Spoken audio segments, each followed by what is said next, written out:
नमस्कार, प्रदेश की खबरों में आपका स्वागत है। मैं हूं आपके साथ आकाश धोनी और अब देखते हैं खबरें विस्तार से। कंप्यूटर बाबा के लिए गुरुवार का दिन राहत भरा रहा। उन्हें सभी चारों मामलों में कोर्ट से जमानत मिल गई है। अब 11 दिन बाद बाबा का जेल से बाहर आ जाएंगे। बाबा के वकील सिंह ने बताया कि गुरुवार को चौथे केस में जिला कोर्ट में सुनवाई हुई। इसके बाद कोर्ट ने बाबा की रिहाई के लिए 10,000 रुपए के बेल बॉन्ड के आदेश दिए। कोर्ट में बाबा कोरोना को लेकर भी सतर्क नजर आए। मास्क नहीं होने पर अपनी धोती को ही मास्क बना लिया। बुधवार को एरोड्रम थाने में दर्ज मामले में जमानत मिलने के बाद गांधीनगर पुलिस द्वारा एक केस दर्ज करने का मामला सामने आया था, जिसमें पुलिस ने कोर्ट से बाबा का रिमांड मांगा था।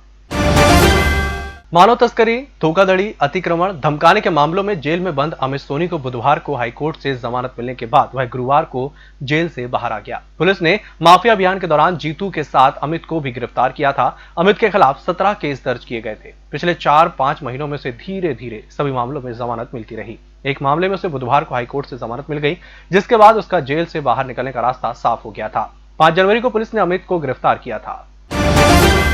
आचार्य विद्यासागर महाराज के काफिले के काफी करीब से गुजरने वाली कार को देर रात खातेगांव पुलिस ने सावरकर मार्ग से जब्त कर लिया।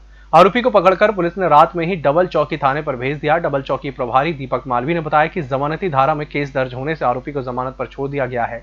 मिली जानकारी के अनुसार आचार्य श्री के काफिले को ओवरटेक करने के बाद कार चालक अपने रिश्तेदार के यहाँ खातेगांव पहुंचा था। यहाँ पर कार घर के बाहर खड़ी हुई थी। इस पर रात्रि गश्ती कर रहे एसआई के.एल. राठौर, जवान आनंद जाट, पवन शर्मा और ओम प्रकाश गुर्जर ने कार को खड़ी देख नंबर मिलान किया तो वही कार निकली। इसके बाद वे कार सहित चालक को थाने लेकर पहुंचे। आईएफएल हुरुन ने हाल ही में 1000 करोड़ रुपए से अधिक संपत्ति वाले देश के 953 अमीरों की सूची जारी की है। इसमें इंदौर से पहली बार कोल कारोबारी विनोद अग्रवाल शामिल किए गए हैं। उनके पास 1200 करोड़ की संपत्ति है। उन्हें 679वें नंबर पर रखा गया है। अमिताभ और जया बच्चन 1100 करोड़ की संपत्ति के साथ उनके पीछे 732वें नंबर पर हैं। शीर्ष पर रिलायंस इंडस्ट्रीज के मुकेश अंबानी है। उनके बाद हिंदुजा ब्रदर, शिव नडार, गौतम अडानी और अजीम प्रेमजी हैं। प्रदेश से भोपाल के दिलीप सूर्यवंशी 2800 करोड़ की संपत्ति के साथ 353वें और उनके साथी देवेंद्र जैन 1600 करोड़ की संपत्ति के साथ 537वें नंबर पर हैं। अग्रवाल परिवार मूल रूप से हरियाणा का है, लेकिन वर्षों पहले इंदौर आ गया था। विनोद अग्रवाल ने मात्र 15 साल की उम्र में कारोबार शुरू किया था। शुरुआती ट्रांसपोर्ट से की, बाद में देश में उत्खनन होने वाले कोल की ट्रेडिंग शुरू की। धीरे धीरे कारोबार ने पंख फैलाए और वे दक्षिण अफ्रीका और इंडोनेशिया में भी कोल इंपोर्ट करने लगे। मध्य प्रदेश के मुख्यमंत्री शिवराज सिंह चौहान के ससुर घनश्याम दास मसानी का गोंदिया में गुरुवार को अंतिम संस्कार किया गया। मसानी 88 साल के थे और कुछ दिनों से बीमार चल रहे थे। सुबह 7:30 बजे कार्गो विमान से मसानी का पार्थिव शरीर गोंदिया ले जाया गया। वे कांग्रेस नेता संजय मसानी के पिता थे। भोपाल के इकबाल मैदान में फ्रांस के राष्ट्रपति के खिलाफ प्रदर्शन और धार्मिक भावनाएं भड़काने के आरोप में भोपाल मध्य से कांग्रेस विधायक आरिफ मसूद का गिरफ्तारी वारंट जारी हो चुका है। भोपाल कोर्ट के गिरफ्तारी वारंट को मसूद ने जबलपुर हाईकोर्ट में चुनौती दी है। वारंट जारी होने के बाद भोपाल पुलिस मसूद की तलाश कर रही है। गिरफ्तारी को लेकर पुलिस की भूमिका सवालों के घेरे में है, क्योंकि पुलिस अब तक उन्हें नहीं ढूंढ सकी और फोन बंद होना कारण बताया जा रहा है। जबकि मसूद ने कहा कि अभी ज्यादा कुछ नहीं कहूंगा, हाईकोर्ट की शरण ली है। तलिया पुलिस ने विधायक की गिरफ्तारी को लेकर किए गए प्रयास के बारे में पूछा तो उन्होंने कहना था कि विधायक मसूद का फोन बंद है। प्रोफेशनल एग्जामिनेशन बोर्ड यानी कि पीईबी द्वारा 20 नवंबर से आयोजित की जाने वाली जेल प्रहरी भर्ती परीक्षा ठीक 2 दिन पहले बुधवार को स्थगित कर दी गई। दरअसल पीईबी ने परीक्षा आयोजित कराने के लिए नई एजेंसी को चुना है। इसके द्वारा प्रवेश पत्र जारी करने के बाद 3 परीक्षा केंद्र बदल दिए। पीईबी के चेयरमैन के सेन द्वारा स्पष्ट निर्देश दिए गए कि ऐसी व्यवस्था बिल्कुल भी बर्दाश्त नहीं की जाएगी। इसके चलते पीईबी ने सूचना जारी कर कहा कि जेल प्रहरी भर्ती परीक्षा 2020 को अपरिहार्य कारण से स्थगित किया गया है। जल्द ही इसकी नई तारीख और उम्मीदवारों को नए प्रवेश पत्र जारी किए जाएंगे। शिवराज सरकार में मंत्री रहे और उपचुनाव में हारने वाले एंदल सिंह कंसाना, इमरती देवी और गिरिराज दंदोटिया के पुनर्वास की तैयारी है। इन्हें निगम मंडलों में जगह देने के साथ ही कैबिनेट मंत्री का दर्जा दिया जा सकता है। इमरती देवी महिला वित्त एवं विकास निगम और दंदोटिया को हाउसिंग बोर्ड में जगह मिल सकती है। हालांकि इस बारे में सीएम शिवराज सिंह चौहान पार्टी स्तर पर चर्चा के बाद अंतिम निर्णय लेंगे। वहीं पार्टी के इस रवैये को लेकर विरोध शुरू हो गया है। नेताओं का कहना है कि जो हार गए हैं उन्हें हर किस जगह नहीं मिलनी चाहिए। वहीं निगम मंडल में जगह पाने को लेकर सिंधिया समर्थक तर्क दे रहे हैं कि भाजपा ने उन्हें मंत्री बनाने का वादा किया था, इसलिए वे कांग्रेस छोड़कर आए। अब चुनाव हार गए हैं तो भी भाजपा को अपना वादा याद रखना चाहिए और मंत्री ना सही मंत्री पद का दर्जा तो दिया ही जाना चाहिए। साईखेड़ा जनपद के ग्राम झाजनखेड़ा में मुगल कालीन चांदी के सिक्के मिले हैं। सरपंच जितेंद्र सिंह कौरव के अनुसार ग्राम पंचायत द्वारा बनवाई जा रही गौशाला में मिट्टी की पुराई कराई गई है। धनतेरस के एक दिन पहले जब उस पर पानी सींचा जा रहा था तब एक मजदूर को एक दो पुराने सिक्के मिले। करीब 10-12 ग्राम वजन के चांदी के इन सिक्कों पर फारसी भाषा में कुछ इबारत लिखी हुई है। क्षेत्र के पुरातत्वविद डॉक्टर अजय जायसवाल के अनुसार सिक्कों पर लिखी फारसी इबारत देखने से लगता है कि ये मुगल कालीन शासक औरंगजेब के जमाने के हो सकते हैं। पानी सींच रहे मजदूर की जुबानी जैसे ही गांव वालों को चांदी के सिक्के निकलने की जानकारी मिली, होड़ मच गई। बताया जा रहा है कि इस दौरान करीब 30 सिक्के गांव वालों के हाथ लगे। उपचुनाव में मिली जीत के बाद अब भाजपा कार्यकर्ता प्रशिक्षण शिविर आयोजित करने जा रही है। खास बात यह है कि शिविर में भाजपा में शामिल हुए ज्योतिरादित्य सिंधिया के समर्थकों को भी प्रशिक्षण दिया जाएगा। इस अवसर पर सिंधिया समर्थक भाजपा की विचारधारा के साथ साथ पंचनिष्ठा का पाठ सीखेंगे।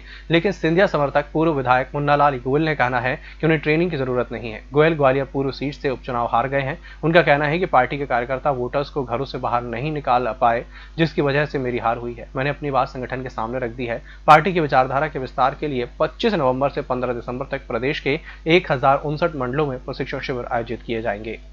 आज ये व्यवस्था की दृष्टि से मध्य प्रदेश की जो बैठक हुई है, सभी मंडलों में एक निश्चित समय से 23 तारीख से लेकर के 15 तक सारे मंडलों में मध्य प्रदेश के अंदर 2 दिवसीय प्रशिक्षण का कार्यक्रम पूरा होगा। और इसमें हमारे विचारधारा है, सरकार की योजनाएं हैं, हमारे राष्ट्रीय के बहुत सारे विषय हैं, और ये सारे विषयों को लेकर के इन प्रशिक्षकों के अंदर चर्चा होती है। और जो नए लोग हैं, खासतौर से जो मंडल की हमारी कारखानी है, और उस मंडल कारखानी के अंदर जो नए लोग आ रहे हैं, युवा हैं, उनको इस पूरी पार्टी की विचारधारा के बारे में जानकारी होना चाहिए। और हमारे जो विषय प्रवर्तक होते हैं वो उन पर बातचीत करते हैं, सीधे डायलॉग करते हैं, और इस प्रकार की व्यवस्था है इस प्रशिक्षण के अंदर। बुलेटिन वक्त चला छोटे से ब्रेक का, जल्द हाजिर होंगे।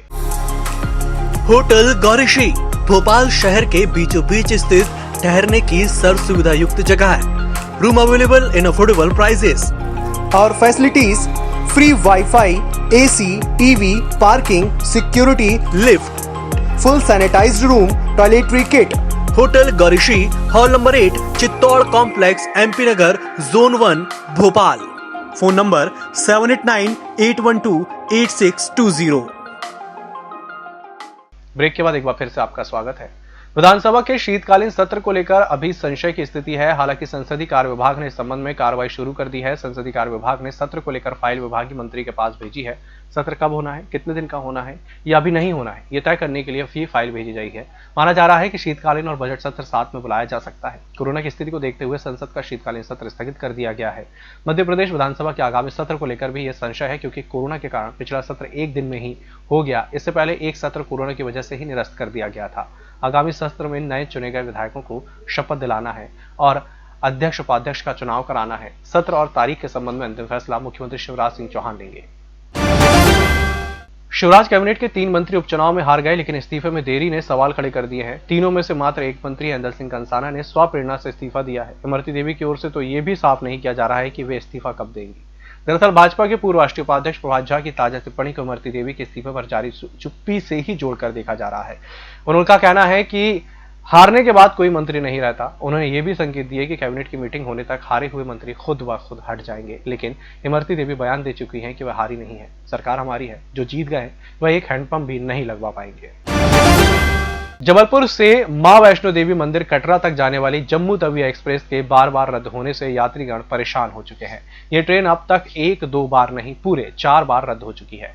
इस ट्रेन से करीब 800 यात्रियों ने आरक्षण करवा लिया था। इसके बावजूद ट्रेन रद्द कर दी गई। इससे यात्रीगण मायूस हो गए। कोरोना काल के दौरान यात्री सुविधाओं में कमी से यात्रा पहले से ही परेशान है और अब रेलवे ने उनकी परेशानी और बढ़ा दी है। रेलवे आए दिन ट्रेनों को रद्द कर रहा है, वो भी तब जब ट्रेन में 70 से 80% सीटों भर जाती हैं। जबलपुर से मां वैष्णो देवी मंदिर कटरा तक जाने वाली जम्मू तवी एक्सप्रेस को लगातार 4 बार रद्द कर दिया गया है। जबलपुर से मंगलवार सुबह जाने वाली जम्मू तवी एक्सप्रेस में रद्द करने का निर्णय सोमवार रात को लिया गया, जबकि सोमवार दोपहर तक इस ट्रेन की तकरीबन 800 सीटों में रिजर्वेशन हो चुका था। कॉलेज के छात्रों को ऑनलाइन लेक्चर्स खूब पसंद आ रहे हैं। लेक्चर्स के ऑडियो वीडियो को यूट्यूब चैनल पर करीब 2.5 लाख विद्यार्थियों ने पसंद किया है। प्रोफेसरों के इस लेक्चर्स को मिलने वाले लाइक्स रोजाना बढ़ते जा रहे हैं। उच्च शिक्षा विभाग के ऑनलाइन लेक्चर्स को विद्यार्थियों को जमकर पसंद आ रहे हैं। विद्यार्थियों का कहना है कि लेक्चर्स में इतने अच्छे तरीके से विषयों को समझाया गया है कि तथ्य बिल्कुल स्पष्ट हो रहे हैं। गौरतलब है कि कोरोना के कारण नियमित कक्षाएं संचालित नहीं हो रही हैं, इसलिए विभाग ने यूजी पीजी की सभी संकायों के लेक्चर्स के ऑडियो वीडियो तैयार कर वेबसाइट पर अपलोड कर दिए हैं। दोनों तरह के लेक्चर्स में विभाग को यूट्यूब चैनल पर करीब 2.5 लाख विद्यार्थियों ने पसंद किया है। और 3 सिस्टम सक्रिय होने से प्रदेश के कई जिलों में बरसात हो रही है। यही वजह है कि प्रदेश में भी ठंड नहीं बढ़ेगी। बरसात का सिलसिला रुकने के बाद ठंड अपना असर दिखाएगा। एक कम दबाव का क्षेत्र अरब सागर के मध्य में बन गया है। राजस्थान पर भी एक ऊपरी हवा का चक्रवात बना हुआ है। इसके अतिरिक्त एक पश्चिमी विक्षोभ भी उत्तरी पाकिस्तान और उससे लगे जम्मू कश्मीर पर बना हुआ है। इन 3 सिस्टम के कारण हवाओं का रुख भी दक्षिणी और दक्षिण पश्चिम हो गया है। हवा के साथ नमी आने के कारण प्रदेश के अधिकांश क्षेत्रों में बारिश का सिलसिला शुरू है।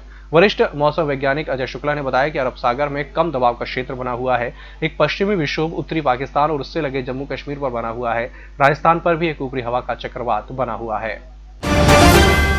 इस बुलेटिन में फिलहाल इतना ही। इसी के साथ मुझे दीजिए इजाजत। नमस्कार।